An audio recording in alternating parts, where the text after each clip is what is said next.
గట్టిగా జై జై కాంగ్రెస్. ధన్యవాదాలు మిత్రులారా.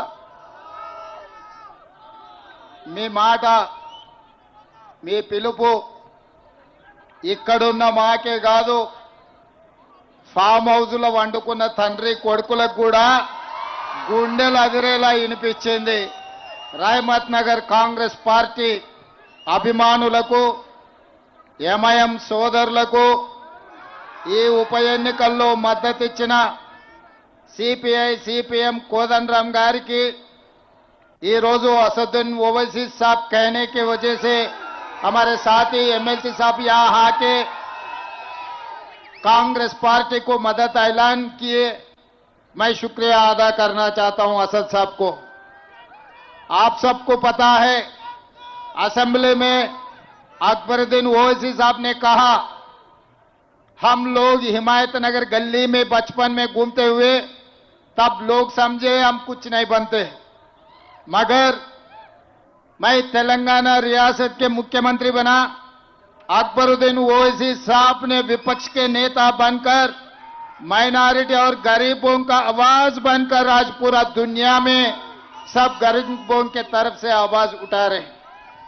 మిత్రులారా, ఈ రోజు జూబ్లీ హిల్స్ ఉప ఎన్నికల సందర్భంగా జిల్లా పార్టీ అధ్యక్షుడు అనిల్ కుమార్ యాదవ్, అదేవిధంగా సహచర మంత్రివర్గ సభ్యులు కోమటిరెడ్డి వెంకటరెడ్డి గారు, పొంగులేటి శ్రీనివాసరెడ్డి గారు, పిసిసి అధ్యక్షులు మహేష్ కుమార్ గౌడ్ గారు ఈనాడు మీ బిడ్డ మీ బస్తీలోనే పుట్టి మీ బస్తీలోనే పెరిగి ఇవాళ ఎమ్మెల్యే అభ్యర్థిగా మీ ముందుకు వచ్చిన నవీన్ యాదవ్కు మద్దతు ఇవ్వాలని సిపిఐ సిపిఎం ఎంఐఎం కోదండరామ్ పార్టీల మద్దతు ఈనాడు రహమత్ నగర్లో ఈ సభను ఏర్పాటు చేయడం జరిగింది.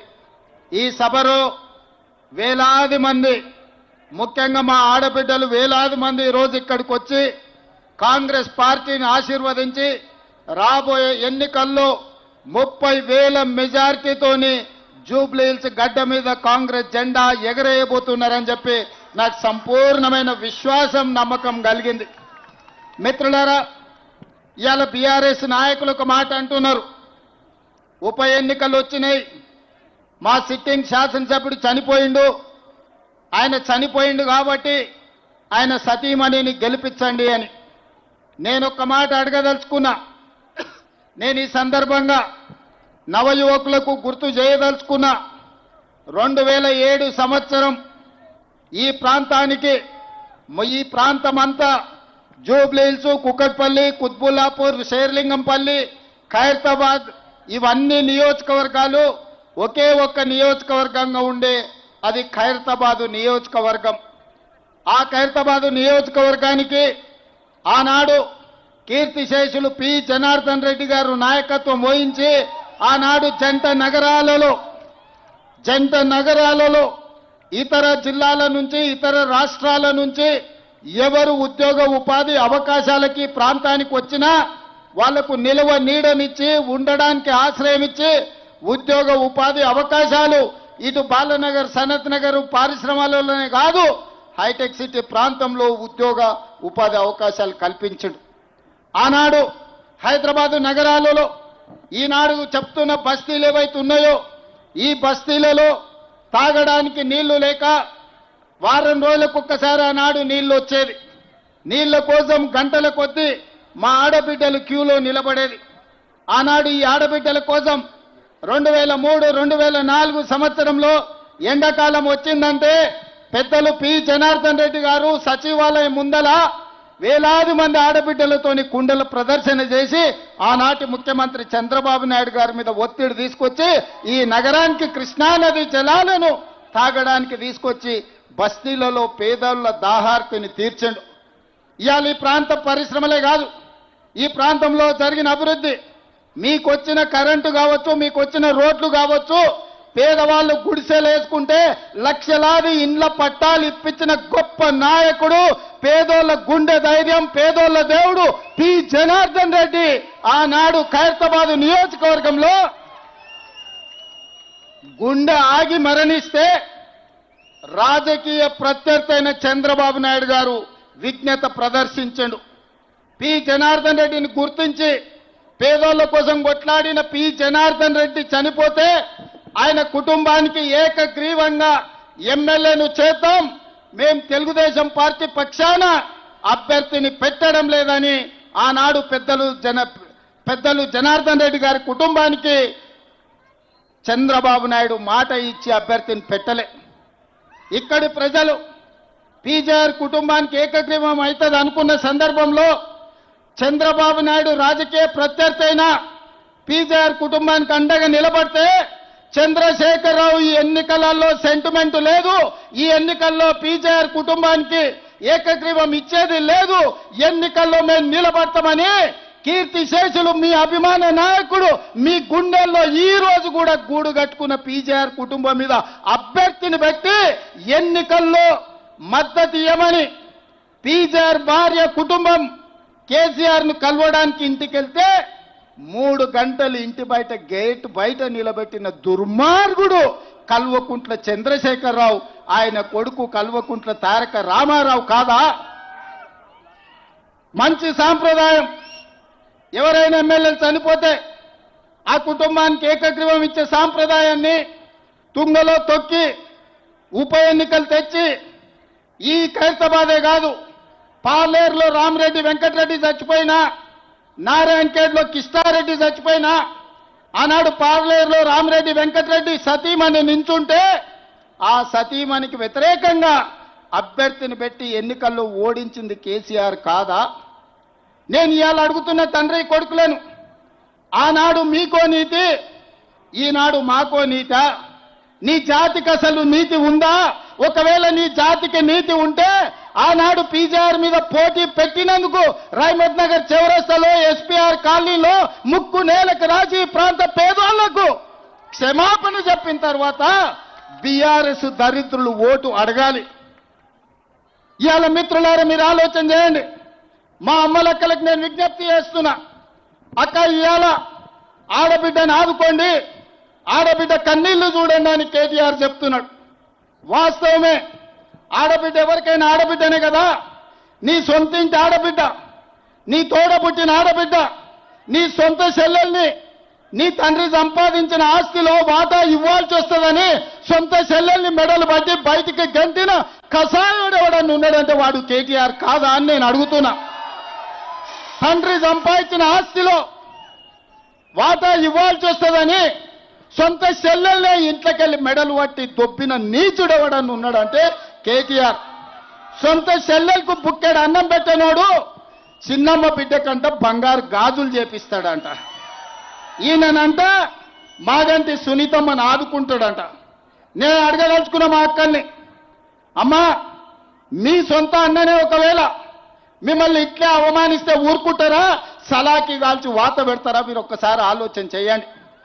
ఇవాళ నీచుడు దుర్మార్గుడు లాలూచి ఉన్నాడు ఎవడని ఉన్నాడంటే 1000 కోట్ల రూపాయలు తెలంగాణను కొల్లగొట్టి సంపాదించుకున్న ఆస్తి, అందులో సగం కాకపోయినా చారాన వంతల్లో సొంత చెల్లెలకి ఇస్తే సొంత చెల్లెలు తిడుతుందా?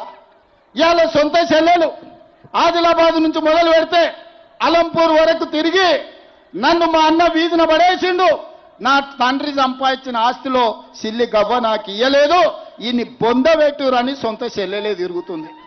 ఇవాళ ఈయన వచ్చి మహిళా సెంటిమెంట్ గురించి మాట్లాడుతున్నాడు. మహిళా సెంటిమెంట్ గురించే మాట్లాడాల్సి వస్తే, మహిళలకు జరిగిన అన్యాయం గురించి మాట్లాడాల్సి వస్తే, మంత్రివర్గంలో ఒక మహిళకు 5 ఏళ్లు మంత్రి పదవి ఇయ్యలే కేటీఆర్. దానికి సీపూర్ దెబ్బలు కొట్టాలనా లేదా మా అక్కలు ఆలోచన చేయరు. మా అక్కలు శాతగానోళ్ళ ఇండ్లు నడుపుతలేరా, కంపెనీలు నడుపుతలేరా, విమానాలు నడుపుతలేరా, బస్సులు నడుపుతలేరా, ఈ ప్రపంచాన్ని ముందుకు పరిగెత్తిస్తలేరా? ఇవాళ ప్రపంచాన్ని నడిపించే శక్తి కాంగ్రెస్ పార్టీని ఇందిరాగాంధీ నడిపించింది. కాంగ్రెస్ పార్టీని 25 ఏళ్లు సోనియా గాంధీ నడిపించింది. ఇవాళ కాంగ్రెస్ పార్టీని ప్రియాంక గాంధీ ముందుకు నడుపుతుంది, రాహుల్ గాంధీకి అండగా నిలబడి. ఇవాళ ఒక పక్కన కాంగ్రెస్ పార్టీ సోనియా గాంధీ, ఇందిరాగాంధీ, అదే విధంగా ప్రియాంక గాంధీ మహిళా నాయకత్వం ఇచ్చింది. ఈ దేశానికి రాష్ట్రపతిని కాంగ్రెస్ పార్టీ మహిళను చేసింది. ఈ దేశానికి మైనారిటీ జాకీర్ హుస్సేన్ను 3వ రాష్ట్రపతిగా కాంగ్రెస్ పార్టీ చేసింది. ఇవాళ మా మంత్రివర్గంలో మీకందరికీ తెలుసు, సీతక్క ఇవాళ ఒక గొప్ప మంత్రిగా, కొండా సురేఖ గారు ఇవాళ మా మంత్రివర్గంలో ఉన్నారు. కాంగ్రెస్ పార్టీ అధికారంలో ఉంటే మహిళలకు గౌరవం ఉంటుంది. ఇవాళ ఇదే కాదు, మా అక్కలు నేను అడుగుతున్నా, అక్క 10 ఏళ్ళు ఈ పనికిమాలినోడు ఎవడన్నా రేషన్ కార్డు ఇచ్చిండా రేషన్ కార్డు? వాళ్ళు అయ్యే జాగిరా? మీరేమన్నా గజ్వేల ఫామ్ హౌస్ అడిగినరా? లేకపోతే జన్వాడలో ఏమన్నా 2 ఎకరాలు అడిగిర్రా? మేము పేదోళ్ళమయ్యా, మాకు రేషన్ కార్డు ఇస్తే బియ్యం వస్తాయి, మాకు రేషన్ కార్డు ఇస్తే ఇవాళ సాదర వస్తుంది అని మీరు అడిగారు. ఒక్క రేషన్ కార్డు అని ఇచ్చిండ్రా? కానీ మీ సోదరుడు, మీ తమ్ముడు, మీ బిడ్డ రేవంత్ రెడ్డి ముఖ్యమంత్రి అయితే ఏడాది తిరిగాకల్లా ఒక్క జూబ్లీ హిల్స్నే 14,159 రేషన్ కార్డులు పేదోళ్ళకి ఇచ్చిన చరిత్ర కాంగ్రెస్ పార్టీది. ఆయల్ల మా మైనారిటీ సోదరులు కరెంటు చోరీ చేస్తున్నారని కేసులు పెడితే ఇవాళ ప్రతి పేదవాడికి కరెంటు ఇంటి సమస్య తీర్చడానికి 200 యూనిట్లు ఈనాడు ఉచిత కరెంటు ఇస్తున్నాం. 25,000 మంది ఇవాళ ఉచిత కరెంటు 200 యూనిట్లు ప్రతి పేదవాడికి ఇంటికి వస్తుంది. ఇవాళ సన్న బియ్యం 20,000 మంది కుటుంబాలకు ఇవాళ సన్న బియ్యం జూబ్లీ హిల్స్లోనే మీకు వస్తున్నాయి. ఇవాళ జూబ్లీ హిల్స్లో ఉండే ప్రతి మహిళ ఆర్టీసీలో ఉచితంగా ప్రయాణం చేస్తుంది. మీకు ఉచితంగా ఆర్టీసీ బస్సులో ప్రయాణం ఇస్తే ఆటో వాళ్ళని మీ మీద పంచాయతీకి తోలేడు. ఆటోలో తిరిగిన బిల్లా రంగాలు, ఆడవాళ్లకు ఉచితంగా బస్సులో పోతే ఆటో వాళ్ళకి అన్యాయం జరిగింది. వాళ్ళని ఆదుకోమంటే నాకు అభ్యంతరం లేదు. ఆటో సోదరులకు కూడా మంచి జరుగుతుంది, మంచి చేస్తాం. కానీ ఆడబిడ్డలకు ఆర్టీసీలో బస్సు బంద్ పెట్టుండ్రి, వాళ్ళని బస్సులో ఉచితంగా ఓనియొద్దని అంటారు. నేను అడగదలుచుకున్న మా అక్క చెల్లెలు, 10 ఏళ్ళు కేసీఆర్ ముఖ్యమంత్రి ఉన్నాడు, ఎన్నడైనా మీకు బస్సులో ఉచితంగా దోలాలని ఆలోచన చేసిండు అక్క? ఎన్నడైనా చేసిరా? ఇవాళ ఎవరైనా ఒక్క రూపాయి అడుగుతుర్రా మిమ్మల్ని? అమ్మగారింటికి పోవాలన్నా బాజాబ్తో పోతున్నారు కదా, అమ్మవారిని దర్శించుకోవాలన్నా అల్కకు పోయి అల్కకు వస్తున్నారు కదా, బల్కంపేట ఎల్లమ్మకు పోవాలన్నా, భద్రాచలం రాముల వారిని దర్శించుకోవాలన్నా, యాదగిరిగుట్ట లక్ష్మీ నరసింహస్వామి దగ్గరికి పోవాలన్నా చిల్లి గవ్వ ఖర్చు లేకుండా పోయేస్తురా లేదా అక్క? దసరా పండుగ, దీపావళి పండుగకు అందరూ అమ్మగారింటికి పోయేస్తున్నారు కదా, మరి ఆ దరిద్రులకు కడుపు నొప్పి ఏంది అక్క? ఏంది వాళ్ళ బాధ, వాళ్ళ దుఃఖం ఏంది? మా ఆడబిడ్డలు సంతోషంగా ఉంటే చూసేవాడులేరా? నీ ఇంట్లో ఉన్న ఆడబిడ్డలు మంచిగా చూసుకోకపోతే రాష్ట్రంలో ఉన్న 2 కోట్ల మంది ఆడబిడ్డలకు అన్యాయం చేయాలని ఇవాళ బీఆర్ఎస్ వాళ్ళు ఆలోచన చేస్తారు. అందుకోసం ఇవాళ బీఆర్ఎస్ని గెలిపించాలనా? మీ రేషన్ కార్డు రద్దు చేయనికే బీఆర్ఎస్ని గెలిపించాలనా? మీ సన్న బియ్యం రద్దు చేయనికే బీఆర్ఎస్ని గెలిపించాలనా? మీ ఇంటికి ఉచిత కరెంటు రద్దు చేయనికే బీఆర్ఎస్ని గెలిపించాలనా? ఆడబిడ్డలకు బస్సు ప్రయాణం ఉచితంగా రద్దు చేయడానికి బీఆర్ఎస్ని గెలిపించాలనా? రేపటి తర్వాత మా మిత్రుడు శ్రీనివాసరెడ్డి గారు ఇక్కడ ఉన్నారు. జిల్లాలలో మొత్తం 100 నియోజకవర్గాలలో నియోజకవర్గానికి 3,500 ఇందిరమ్మ ఇండ్లు పంచిచ్చి పైసలు వంచండి. ఇవాళ నేను శ్రీనివాసరెడ్డి గారికి ఆదేశాలు ఇస్తున్న వేదిక మీద నుంచి, ఈ జూబ్లీ హిల్స్ నియోజకవర్గంలో ఎన్నికల తర్వాత ఇందిరమ్మ ఇండ్లు 4,000 ఇండ్లు ఇప్పించే బాధ్యత నాది. 4,000 ఇండ్లు బస్తీలలో ఉన్న పేదవాళ్లకు, ముఖ్యంగా జిల్లాల నుంచి వలస వచ్చి సంపాదించిందంతా ఇంటి కిరాయికే కట్టుకుంటున్న మా పేదోళ్లకు నవీన్ యాదవ్ ఎమ్మెల్యేగా గెలిచి మంత్రి గారిని తీసుకొచ్చి మీ బస్తీలో 4,000 ఇండ్లు ఇప్పించే బాధ్యత నాది. ఇది నా మాట, మీరు గెలిపించుకోండి. ఇవాళ నేను ఒక్క మాట అడగదలుచుకున్నా, మీరు ఆలోచన చేయండి. 3 సార్లు బీజేపీకి ఇచ్చారు.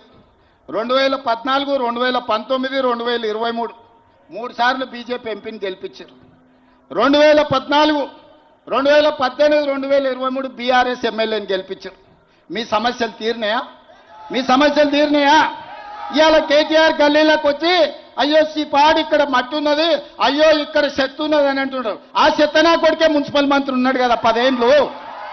ఈ చెత్త పెరగడానికి, ఈ మోరీలు నిండడానికి, ఇవన్నీ సర్వ దరిద్రాలకు, సర్వ రోగాలకు కారణం వాడే కాదా?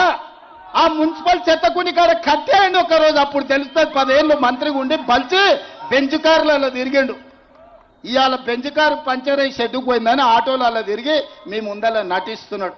ఇద్దరు బిల్లారంగల్ ఆటోల సందు సందు తిరుగుతారు.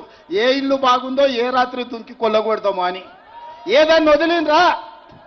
అదే కాంగ్రెస్ అధికారంలో ఉంటే, తెలుగుదేశం నాడు అధికారంలో ఉంటే ఔటర్ రింగ్ రోడ్డు కానీ, హైటెక్ సిటీ కానీ, అంతర్జాతీయ ఎయిర్పోర్ట్ కానీ, ఈ రోజు హైదరాబాద్ నగరంలో ఉన్న మెట్రో కానీ, కృష్ణానది జలాలు, గోదావరి జలాలు ఈ హైదరాబాద్ నగరానికి తరలించింది కాంగ్రెస్ పార్టీ, ఆనాడు చంద్రబాబు నాయుడు.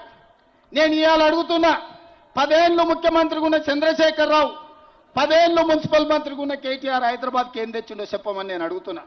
శిల్పారామం మేం కడితే ఈ సన్నాసి వాడు సెల్ఫీలు దిగి పెడుతున్నాడు. హైటెక్ సిటీ మేం కడితే ఈ హైటెక్ సిటీ చూడని దాని ముందర బొమ్మ దిగుతాడు. నువ్వు బొమ్మలు దిగనికనే ఉన్నావా?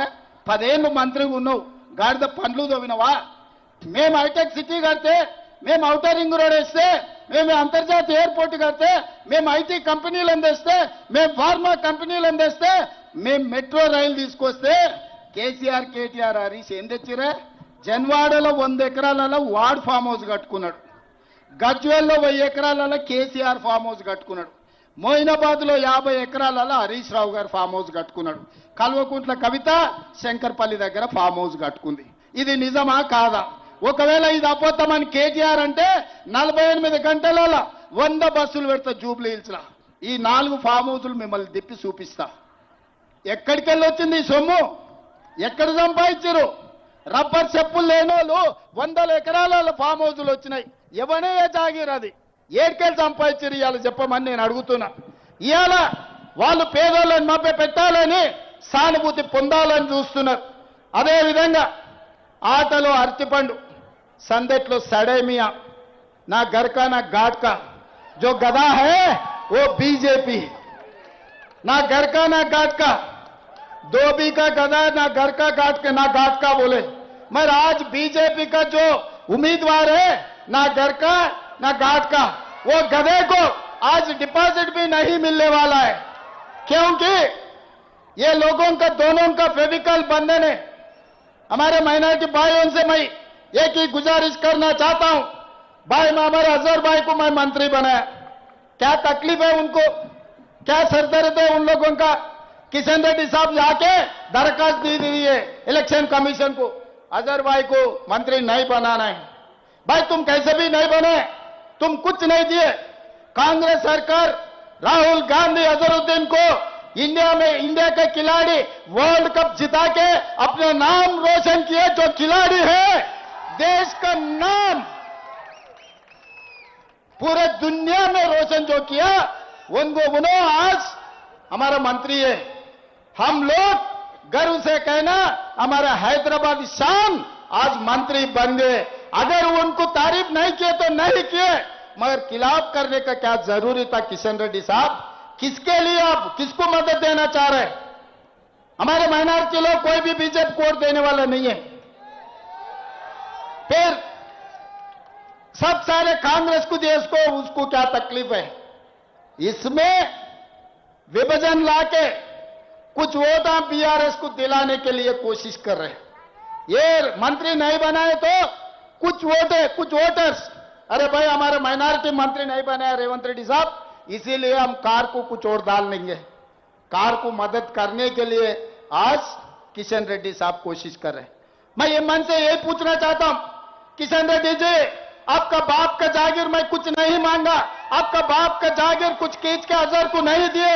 मेरे सरकार में, कांग्रेस पार्टी के सरकार में सोनिया गांधी, राहुल गांधी, उनके आदेश के अनुसार अजहरुद्दीन को मैं आज मंत्री बनाया। आपका क्या जा रहे? इनको तो छोड़ो, गुजरात से मोदी जी का जमीन, जागीर, जायदाद कुछ खींच लिए क्या? मैं कुछ पूछा क्या? गुजरात से कुछ लाए नहीं, गुजरात से कुछ खींच लिए नहीं, गुजरात से कुछ लेके अजहरुद्दीन को मैं नहीं दिया। तेलंगाना में, इसी रियासत में जो निजाम सरकार जो था, वही इलाके में आज अजहरुद्दीन को मैं मुख्यमंत्री होके उनको मंत्री बनाया, मेरे साथी बनाए। क्या तकलीफ हो रहा है उनको, किशन रेड्डी को? बीआरएस वाले क्यों नहीं रोक रहे किशन रेड्डी को? किशन रेड्डी वो बयान दिए तो बीआरएस वाले कुछ नहीं बोल रहे। इसका मतलब दोनों एक ही है। दिन में लड़ लेते, रात को मिल लेते।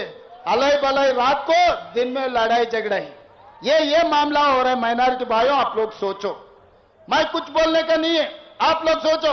और दूसरी बात मैं बोलना चाहता हूं, बार बार मोदी अमित शाह बोल रहे थे कालेश्वरम एटीएम बन गया केसीआर को, 1 लाख करोड़ रुपए खा लिए। बार बार कहा, बयान दिए अमित शाह और नरेंद्र मोदी जी, चलो भाई कार्रवाई किए, मैं पूरा चोर को पकड़ लिए। बीजेपी वाले बोले, किशन रेड्डी ये कहा भाई सीबीआई को दे दो, 24 घंटा में हम लोग अंदर डालेंगे केसीआर केटीआर को। मैं दे दिया सीबीआई को, 3 महीने हो जा रहे, 100 दिन कुछ कम खत्म हो रहे, अभी तक एफआईआर तक नहीं बनाया। 1 लाख करोड़ रुपए आम जनता के पूरा लूट किए, उनके खिलाफ हमारे असेंबली में चर्चा करके सबसे पूछकर सीबीआई को मैं दिए केस। 100 दिन हो रहा, आज तक सीबीआई ने क्यों केसीआर के खिलाफ कदम नहीं उठाया, क्यों एफआईआर तक नहीं बनाया? अगर किसी माइनॉरिटी के खिलाफ, किसी कांग्रेस नेता के खिलाफ ऐसे केस आए तो छोड़ते थे क्या? आप लोग सोचो।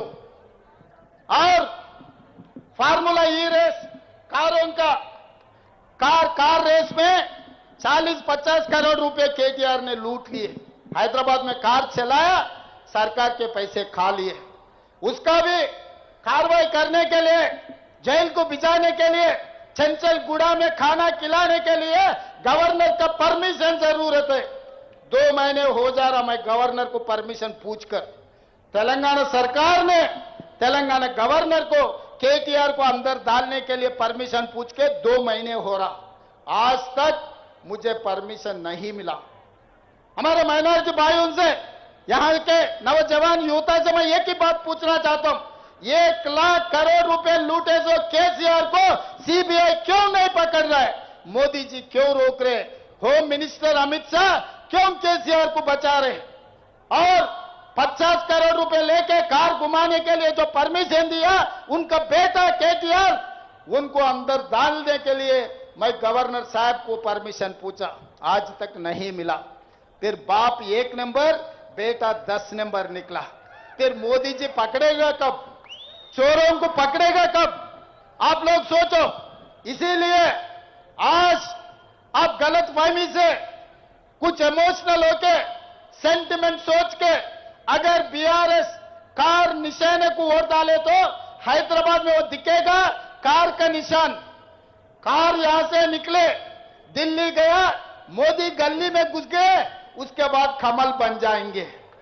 उसके बाद कार का निशान दिल्ली जाते कमल बन जाएंगे। क्योंकि जब ट्रिपल तलाक आया, सिटीजन अमेंडमेंट आया, 370 आर्टिकल आए, सब सारे वक्त जब जब मोदी जी को तकलीफ आए, तब तब केसीआर ने उनको मदद दिया। पार्लियामेंट गवाह है, बैरिस्टर असदुद्दीन ओवैसी गवाह है पार्लियामेंट में, मैं भी गवाह था। पिछले 5 साल मैं भी एमपी था। तो हर बार हर वक्त मोदी को बचाने का काम केसीआर ने किया। आज केसीआर को बचाने के काम मोदी जी कर रहे हैं। मगर दूसरी तरफ राहुल गांधी, अपने जाने माने प्यारे नेता महात्मा गांधी देश के लिए कुर्बानी किए, इंदिरा जी देश के लिए कुर्बानी किए, राजीव गांधी देश के लिए कुर्बानी किए। उनके वारिस राहुल गांधी कन्याकुमारी से लेकर कश्मीर तक 150 दिन 4000 किलोमीटर पैदल चले। अपने ओल्ड सिटी, अपना ओरिजिनल सिटी, वो ओल्ड सिटी नहीं है, अपना ओरिजिनल सिटी चारमीनार का आके हिंदू मुसलमान 2 आंखें मेरे लिए, दोनों को बचाने का जिम्मेदारी राहुल गांधी ने लिया। आज मुसलमान हिंदुओं को अलग अलग कांग्रेस पार्टी कभी भी नहीं देखा, आगे भी हम नहीं देखेंगे।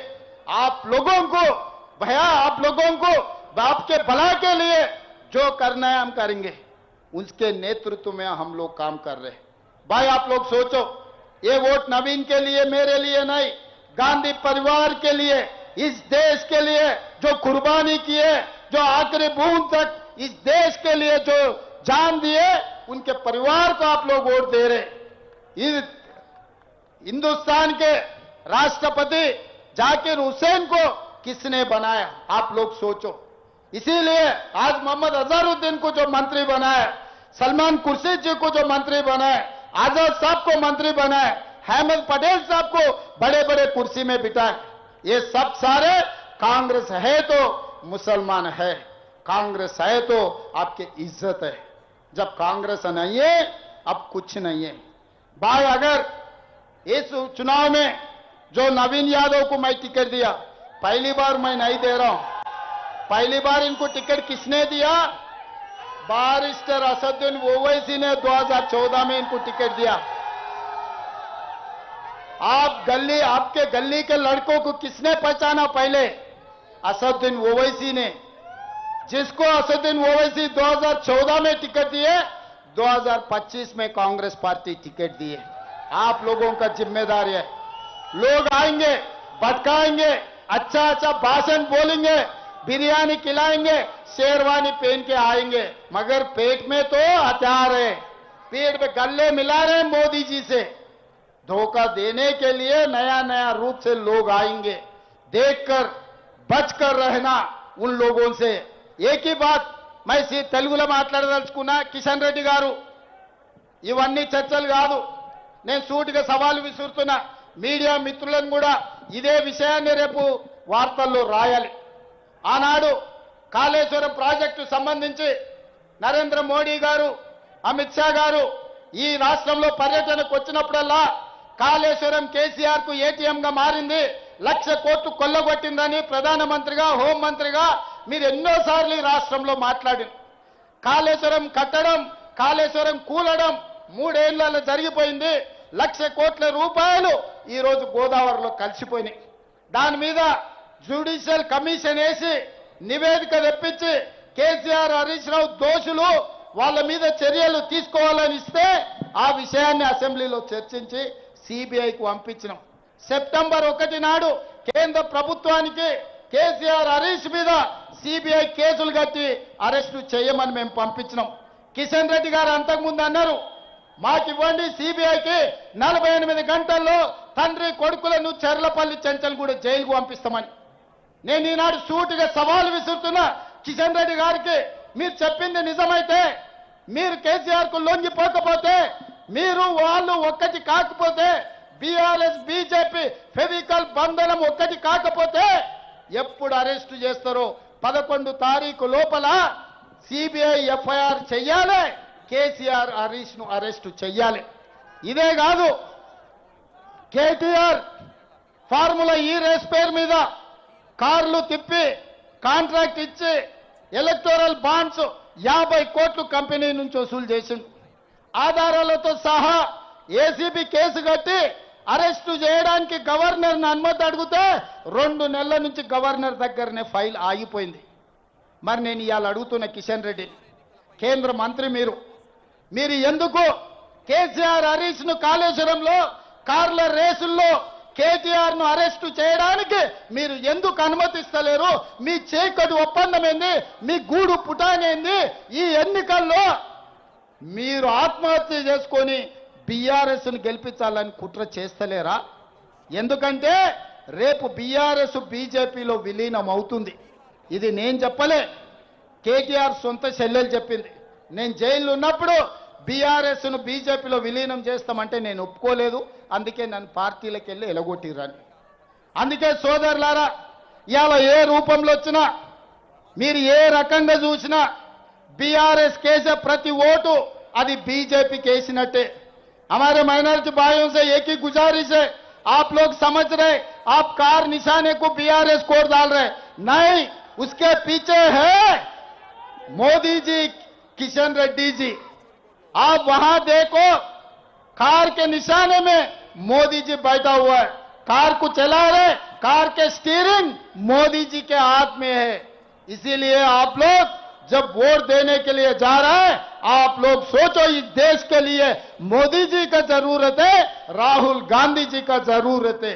इस देश के लिए जो कुर्बानी किए, जो जान दे दिए, जो शहीद हुए, उनके परिवार का जरूरत है. इस देश को बांटने वाले, इस देश को लूटने वाले, इस देश को तोड़ने वाले का जरूरत है. आप लोग सोचो. అందుకే మిత్రులారా, ఇయాల రహమత్ నగర్ మీటింగ్ చూసిన తర్వాత నాకు సంపూర్ణమైన విశ్వాసం నమ్మకం వచ్చింది. వేలాది మంది మీ బిడ్డ, మీ గల్లీ బిడ్డ నవీన్ యాదవ్ను ఆశీర్వదించడానికి, ముఖ్యంగా యువకులు, మహిళలు వేలాది మంది ఇక్కడికి వచ్చి ఈ రోజు ఆశీర్వదించిన తర్వాత నాకు సంపూర్ణమైన నమ్మకం వచ్చింది. ఇంత గొప్ప సభ ఏర్పాటు చేసి నవీన్ యాదవ్ను గెలిపించడానికి వచ్చిన మీకందరికీ, ఈ కార్యక్రమాన్ని ఏర్పాటు చేసిన పెద్దలందరికీ మనస్ఫూర్తిగా भाई भाई कब्रिस्तान के बारे में मैं बोलने वाले भाई 10 साल उन लोग थे नहीं किए, आज हम होते 2500 गज कब्रिस्तान के जगह दिए, अपार्टमेंट वाले से पंचायत करवाए। मैं नया साल के पहले दिसंबर 31 के अंदर मैं बयान दे रहा हूं, आप लोगों का कब्रिस्तान का हल्का करने का जिम्मेदारी मेरा है, यकीन करो। मैं बात ये तो बात पे रहने वाला हूं, झूठ बोल के भागने वाला नहीं हूं, उनमें नहीं हूं। कब्रिस्तान सिलसिले को हौसला करने वाले, हल्का करने वाले मेरे जिम्मेदार है। दिसंबर 31 के अंदर आपका काम हो जाएंगे, मैं बयान दे रहा हूं, यकीन करो। 10 साल उनको दिए, 3 बार बीजेपी को दिए, 3 बार बीआरएस को दिए, एक मौका कांग्रेस पार्टी नवीन यादव को दो, जुबली हिल्स को बदल के दिखाएंगे। 3 సార్లు బీజేపీ వాళ్ళకి ఇచ్చారు, 3 సార్లు బీఆర్ఎస్ వాళ్ళకి ఇచ్చారు. ఒకే ఒక్క అవకాశం యువకుడు నవీన్ యాదవ్కి ఇవ్వండి. జూబ్లీ హిల్స్ ముఖ చిత్రాన్ని మార్చి 30,000 మెజార్టీతో మీరు గెలిపించండి. జూబ్లీ హిల్స్ నక్షని మార్చే బాధ్యత నాది, మీ అందరికి అండగా ఉండే బాధ్యత నాది అని తెలియజేస్తూ 30,000 మెజార్టీ ఇస్తారు కదా, 30,000 దేంగేనా 30,000 మెజార్టీ ఇస్తారు కదా, 30,000 మెజార్టీ, 30,000 మెజార్టీ వెనకాలన్న సోదరులు చెప్పాలి, ఇక్కడున్న వాళ్ళు చెప్పాలి, పైనున్న వాళ్ళు కూడా చెప్పాలి. हमारे भाई को एमआईएम साथियों को मैं पूछ रहा हूं, 30,000 मेजॉरिटी नवीन यादव को मिलना आपके जिम्मेदारी है. अंदर సిద్ధమేనా? సిద్ధమన్న వాళ్ళందరూ చేయి పైకెత్తండి. అక్కలారా మీరందరూ జై కాంగ్రెస్, జై జై కాంగ్రెస్, జై జై కాంగ్రెస్. హస్తం గుర్తుకే, హస్తం గుర్తుకే, హస్తం గుర్తుకే. ధన్యవాదాలు.